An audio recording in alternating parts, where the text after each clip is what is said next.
तो नमस्कार मित्रों, फरीथी एक वखत तमारुं स्वागत है एक नवा विडियोनी अंदर। तो आजना विडियोनी अंदर जे सरकारनी नवी सूचना आवेली है कि ड्राइविंग लाइसेंसनी अंदर मोबाइल नंबर अपडेट फरजियात करवाना है एवा मेसेज दरेकना मोबाइलमां आवेला छे।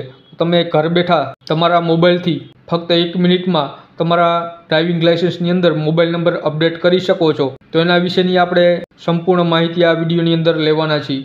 तो विडियो चालू करता पहला जे पण मित्रों चेनलनी अंदर नवा होय ए चेनलने सब्सक्राइब करी ले जेथी आवनारा विडियोनी तमाम नोटिफिकेशन तमने सौथी पहला मळी जाए। तो सौप्रथम मित्रों तमारे तमारा मोबाइल अथवा कॉम्प्यूटरनी अंदर एक कोईपण ब्राउजर ओपन करी लेवानुं छे। एनी अंदर टाइप करवानुं छे परिवहन। आटलुं टाइप करता आ तमने घणा बधा ऑप्शन जोवा मळे छे। ज्यां तमे नीचेनी साइड जाशो એટલે તમને લખેલું જોવા મળશે વેલકમ પરિવહન સેવા। તો તમારે એ વેબસાઇટ ઉપર જવાનું છે। એની ઉપર તમે ક્લિક કરશો એટલે આ પ્રમાણે તમને એક વેબસાઇટ જોવા મળશે જ્યાં બે ઓપ્શન આપેલા છે વાહન અને સારથી। આપણે ડ્રાઇવિંગ લાઇસન્સની અંદર મોબાઈલ નંબર ચેન્જ કરવા છે એટલે આપણે સારથી નામનો જે ઓપ્શન છે એને પસંદ કરશું।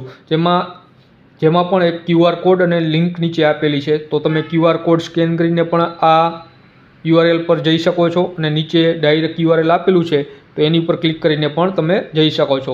તો આપણે એની ઉપર ક્લિક કરશું। એની ઉપર ક્લિક કરશો એટલે આ રીતે તમને ફોર્મ જોવા મળશે જેની અંદર સૌપ્રથમ તમારે તમારો ડ્રાઇવિંગ લાઇસન્સ નંબર, ત્યારબાદ તમારી જન્મ તારીખ, ત્યારબાદ તમારું રાજ્ય છે એ સિલેક્ટ કરવાનું રહેશે અને નીચે કેપ્ચર આપેલું છે એ કેપ્ચર ફિલ કરવાનું રહેશે અને નીચે સબમિટનો એક ઓપ્શન જોવા મળે છે તો તમારે એની ઉપર ક્લિક કરવાનું રહેશે। सबमिट पर आटलू टाइप कर्या बाद सबमिट पर क्लिक करशो એટલે અહીંયા તમને બે ઓપ્શન જોવા મળે છે આધાર નંબર અને વર્ચ્યુઅલ આઈડી। તો આપણે અહીંયા આધાર નંબર સિલેક્ટ કરશું અને જે આપણો આધાર નંબર છે એ અહીંયા આધાર નંબર તમારે લખવાનો રહેશે। આધાર નંબર લખ્યા બાદ બાજુમાં એક ઓપ્શન જનરેટ OTP નો જોવા મળે છે તો જનરેટ OTP ઉપર તમારે ક્લિક કરવાનું રહેશે। એની ઉપર ક્લિક કરશો એટલે તમારા આધાર કાર્ડની અંદર જે મોબાઈલ નંબર લિંક હશે એ આધાર કાર્ડ એ મોબાઈલની અંદર એક OTP આવશે। એ OTP અહીંયા ફિલ કરવાનો રહેશે।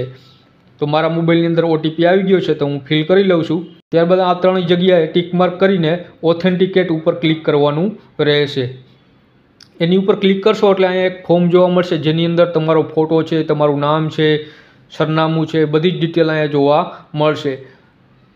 ત્યારબાદ અહીંયા નીચે એક ઓપ્શન આપેલો છે પ્રોસીડ। તો તમારે પ્રોસીડ ઉપર ક્લિક કરવાનું રહેશે। એની ઉપર ક્લિક કરશો એટલે ફરીથી તમારું અહીંયા નામ છે, પિતાનું નામ છે, તમારો ડ્રાઇવિંગ લાઇસન્સ નંબર છે, જન્મ તારીખ છે અને તો આ બધું તમને અહીંયા જોવા મળશે। ત્યારબાદ એની બાજુમાં એક પ્રોસીડ નામનો ઓપ્શન જોવા મળે છે તો તમારે પ્રોસીડ ઉપર ક્લિક કરવાનું છે। એની ઉપર ક્લિક કરશો એટલે હવે તમારે જે મોબાઈલ નંબર નવો નાખવો છે કે જે તમારા ડ્રાઇવિંગ લાઇસન્સની અંદર લિંક કરવો છે એ મોબાઈલ નંબર અહીંયા લખવાનો રહેશે। એક વખત લખાઈ ગયા બાદ ફરીથી એક વખત કન્ફર્મ ન્યૂ મોબાઈલ નંબર એટલે કે ફરીથી એના એ મોબાઈલ નંબર લખવાનો રહેશે।